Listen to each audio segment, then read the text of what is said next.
A court's direction to release people with active $100 bond warrants onto the streets of Nelsonville has empowered criminal behavior, says Police Chief Scott Fitch.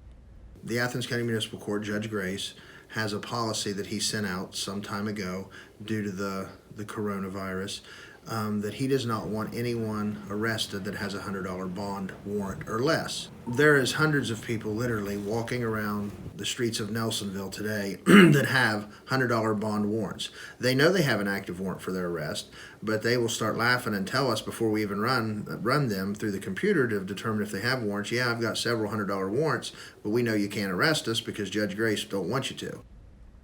$100 warrants are issued by Athens County Municipal Court when people don't turn up for court hearings or other nonviolent offenses, a court spokesperson said. My fear is, with all these situations, I wonder when does Nelsonville City incur some liability for failing to arrest people and failing to make the streets safer and failing to take people off the streets by not incarcerating them and just continuing to release them, even though it's not, in my opinion, our fault. We're trying to do our job, but there's several different layers and barriers that we're contending with. So from a liability standpoint, I worry, what would, if some one of these individuals, and it's inevitable that it will happen, that we would have arrested, that we would have incarcerated, whether it be somebody with a $100 bond or somebody that has another warrant, or whether it be somebody that has committed another crime.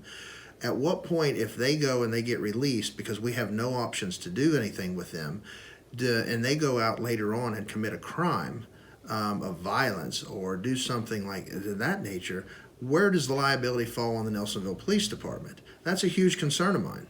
A spokesperson for the Athens County Municipal Court said the policy was introduced to help stop the spread of the coronavirus. The warrants allow these cases to be dealt with later, and the release instruction keeps people safe with regards to the pandemic. For the digital team, this is Cynthia Rossi.